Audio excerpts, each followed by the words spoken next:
Hey guys, I'm going to help you with classwork 54, kind of walk you through some of the proofs. So corresponding parts of corresponding triangles are congruent. That's when we're proving that two sides or angles are congruent, which means we first have to prove that the triangles are congruent before we can prove that their parts are congruent. So let's take a look at number 1. We have angle C is congruent to angle D, and segment RF bisects segment CG. So remember, we only have one box up here, which is going to lead to something else. So that means that RF bisects CG is going to go here because the word bisects means it's going to cut this one in half. So RF bisects segment CG is going to go there. And because RF is cutting segment CG in half, that means that these two sides are going to be congruent.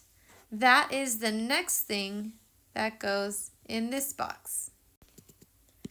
The angle C and angle G being congruent, that can go here because that's just kind of like a standalone statement. It's not going to be leading to anything else, and you want to mark your diagram. So C and G are congruent. The next thing from the diagram that we can assume is vertical angles here. That vertical angle statement would go here, and underneath here is where you would write your reason. So now we've proven that both of these triangles are congruent. Your triangle congruency statement will go here, and how the triangles are congruent will go underneath. Now that you've proven that these two triangles are congruent, because we know that they are congruent, we can conclude that segment CR is congruent to segment GF. So that is going to go in this box, and we know that these are congruent because of corresponding parts of corresponding triangles are congruent. Now let's take a look at number 2. We are given that segment AB is congruent to segment CB, and K is the midpoint of AC. Of these two given statements, only one of them is going to directly lead to something else. If you have a point that is the midpoint of a line segment, that means that either side of your midpoint are going to be congruent. So that means that this statement will go up here, and that's given, and then that's going to lead to two segments being congruent. Your first given statement can go in this box. Make sure you mark your diagram. AB is congruent to CB, and that would be given. Next, we want to look at our diagram and see what we can infer based upon what we see. And we do have a shared line. So your shared line is going to be your reflexive property. That would go here. Now let's take a look at our triangle to see if this triangle is congruent to this triangle by one of the theorems or postulates that we know. We aren't given any angles inside the triangles. It does look like this is a 90-degree angle, but because it's not marked, we can't really say it's 90. But we do have some sides that are congruent. So your triangle congruency statement would go here, and how the triangles are congruent would go here. Because we now know that the triangles are congruent, we know that angle A is congruent to angle C because corresponding parts of congruent triangles are congruent.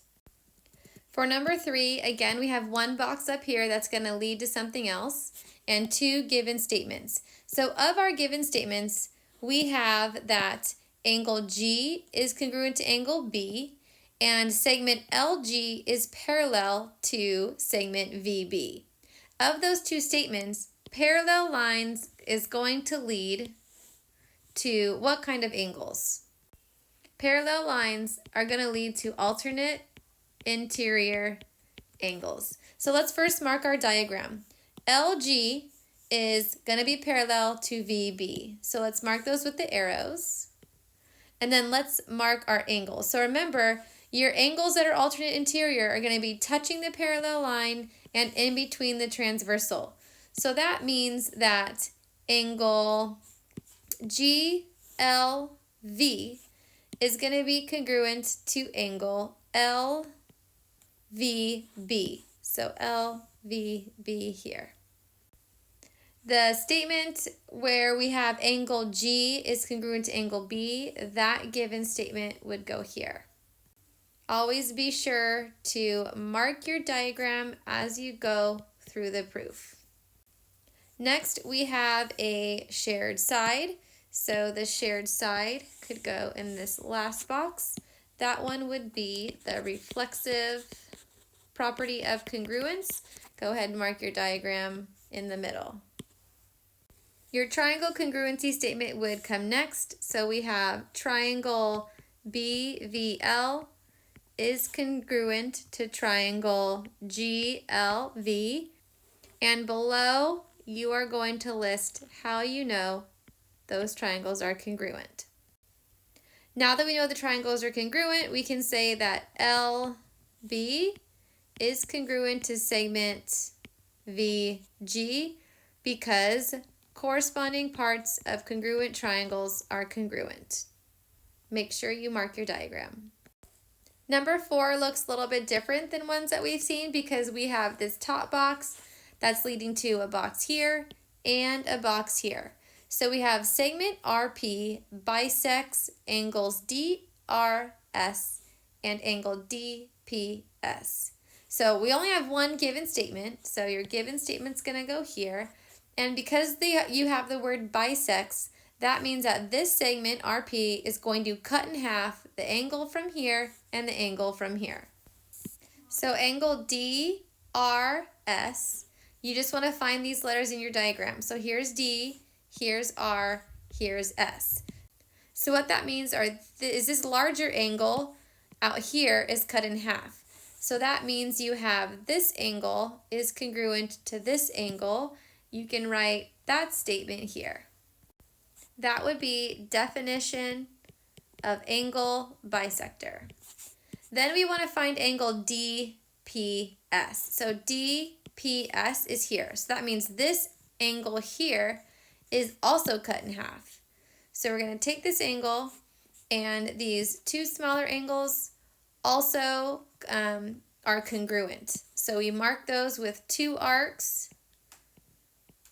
because we don't necessarily know if they're the same measure as this one. So these two are congruent, and you can write that statement here with the same reason of definition of angle bisector. Because we only had one given statement, we have to find something from the diagram that we already assumed to be true, and that would be your reflexive property of congruence because we have a shared side in the middle. Now we have enough information to prove that triangle DPR is congruent to triangle SPR. How are these two triangles congruent? Now that we know that the triangles are congruent, we know for sure that angle D is congruent to angle S because corresponding parts of congruent triangles are congruent. Last, we have a 2-column proof where we're trying to prove that segment VK is congruent to segment XZ. So we have 3 given statements. We have angle K and angle Z are right angles. N is the midpoint of segment KZ, and VN is congruent to XN. So the first part of our proof, we can just state that angles K and Z are right angles, and then mark those in your diagram. Next, we have N is the midpoint of segment KZ. So remember, when we have a midpoint, it's going to cut something in half. So if N is the exact midpoint of this entire segment, that means that this segment and this segment are congruent. So we want to first write this in our table. And because N is a midpoint, and it created two congruent segments, we can write a congruency statement here, a segment congruency statement, and your reason would be definition of midpoint. Our last given statement, segment VN, is congruent to segment XN. That can come next. Now we have enough information to prove that triangle VNK is congruent to triangle XNZ.